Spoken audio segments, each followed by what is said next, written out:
Bentrovati. La storia, il diario di oggi è un diario, a mio parere, di grande interesse. Parla di una malattia che si chiama miastenia, ma in realtà è il racconto di una persona che è rimasta vittima per molti anni di questa malattia, ma è come se si fosse innamorata della medesima, è guarita, è stata meglio, ha studiato medicina, si è specializzata in neurologia per potersi occupare della miastenia e oggi questo fa, nel senso che ha un reparto a Pisa dove si occupa di miastenia. Pensate un po', è una storia, io ne ho conosciuta tante di storie, nella mia vita ormai da tanti anni. Questa è una delle più incredibili.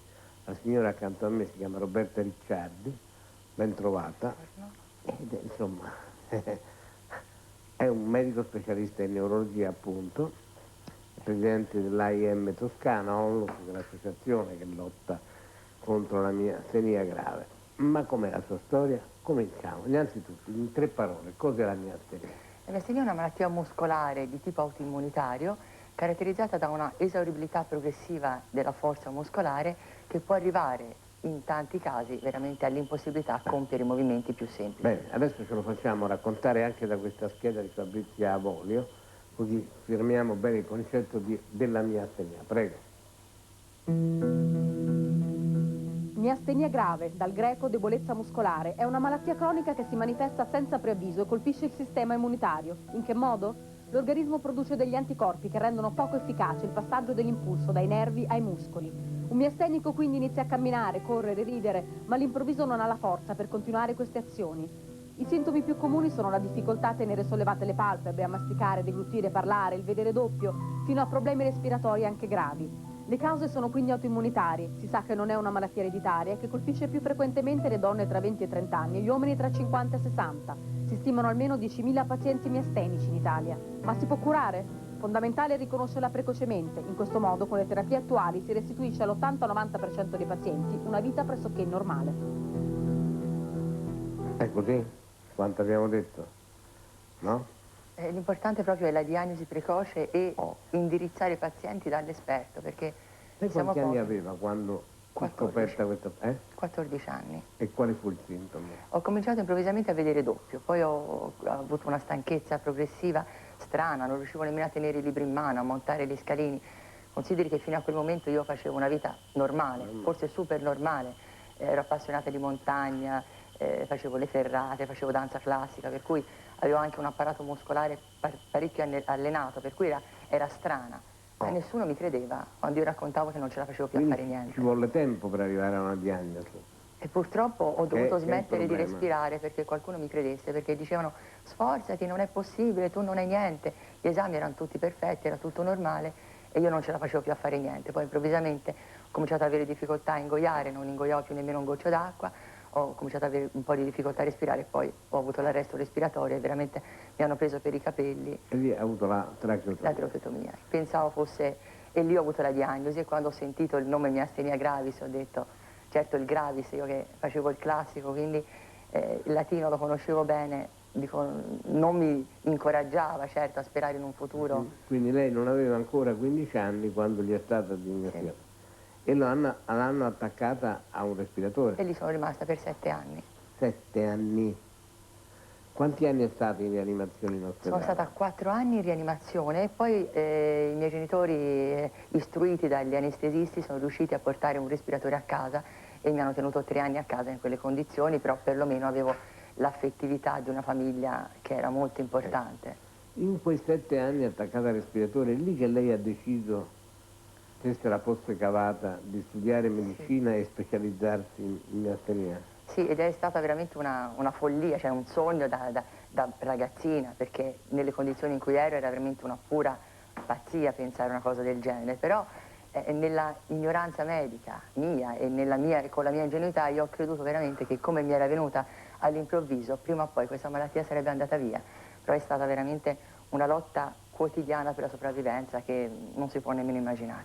Per la sopravvivenza fisica, non Fisica, psichica. purtroppo, per fortuna, non so nemmeno se dire per purtroppo, il cervello non è un muscolo, per cui io in quei 7 anni non ho potuto fare altro che pensare, ascoltare e osservare. E quindi ho osservato quelli che erano i 7 bisogni. anni sono andati dai 15 ai 22? Sì, sì, dai 14 e mezzo ai 21 e mezzo. 21 e mezzo. E poi si è iscritta all'università? Sì, quando finalmente Ancora con... con la tracheotomia, con tutte le difficoltà immani, perché il cortisone finalmente che mi hanno somministrato non è che mi ha risorto, mi ha consentito piano piano di staccarmi dal respiratore, di riuscire a fare qualche passo, di riuscire a dire qualche parola, poi diventavo incomprensibile, di riuscire ad alimentarmi con dei budini, perché per 7 anni sono stata alimentata con un sondino nasogastrico. Quanto ha taciuto? Quanto è rimasta silenziosa? Dunque, totalmente 7 anni.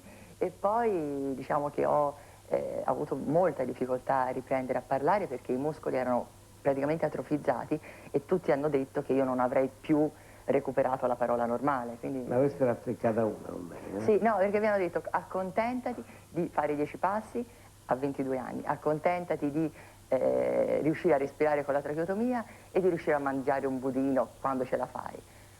Se dici 10 parole e ti capiscono è una fortuna, rispetto a quando eri un vegetale attaccato al respiratore è già un miracolo. Però io non mi sono accontentata e ho detto che questa malattia la voglio studiare.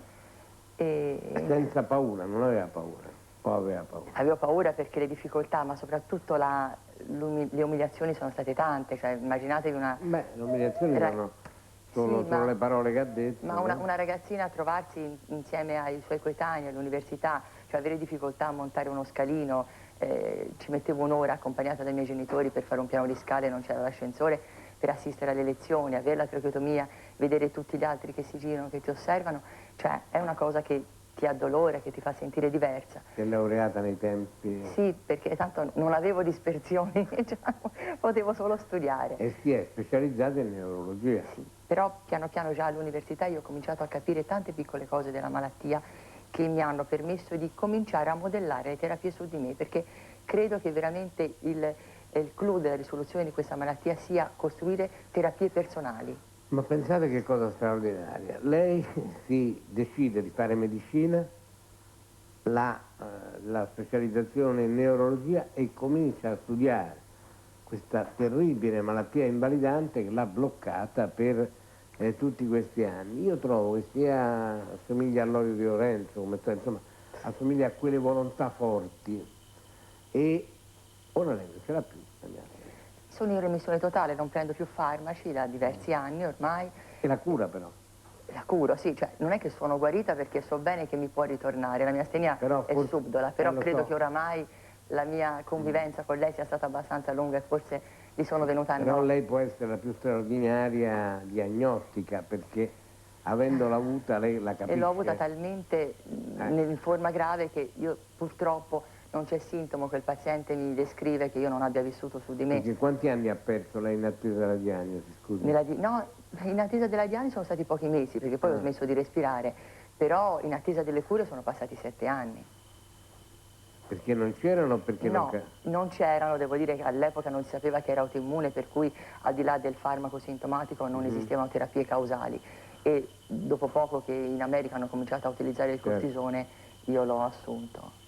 Lei adesso poi, ripeto, all'ospedale di Pisa? Lavoro all'ospedale di Pisa dove seguo da sola, purtroppo da sola ora. Da sola questo? Questo è il bel dramma perché io sono 20 anni che sono medico, ora quasi, e sono 20 anni che io seguo i malati praticamente da sola in condizioni di grande disagio. Perché da sola?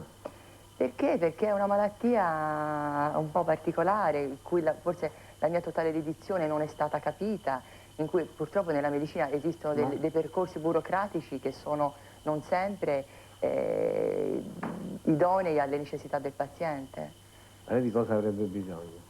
Io ho bisogno io il mio sogno è avere un piccolissimo reparto, in modo da stare da una parte sola, poter accogliere tutti i malati che hanno bisogno di me. Le liste di attesa per avere una visita da me sono di 9-10 mesi. Questa è la cosa veramente assurda, sono malati. Quindi cosa serve? Un ospedale pubblico? Sì, che si buttino giù un po' le difficoltà, i percorsi indaginosi che ci sono stati fino ad oggi. Pubblico o privato? Uguale. Uguale. Allora, questo è il libro, Vivere la mia astenia, ovvero come innamorarsi di una malattia della storia. C'ho da fare lei adesso? Io posso restare. Viene con me tutte le mattine perché, Grazie. perché insomma a me mi emoziona molto la tua storia, sa? Perché io dico ma come si fa? Come si fa? Mannaggia, dovremmo trovare per un ospedale pubblico o privato un grande centro Che capisca che questa è una cosa ma importante. che capisca che lei è l'unica che ne sa di miastenia. No, non perché l'ha sono l'unica, vissuta. non sono l'unica, Ma perché però- l'ha vissuta? Però, ecco, Sulla un'esperienza pelle per tutti questi vorrei anni, porca poterla miseria. regalare a tanti allievi. Certo, ci vediamo dopo. Grazie. Grazie, fra poco tutte le mattine.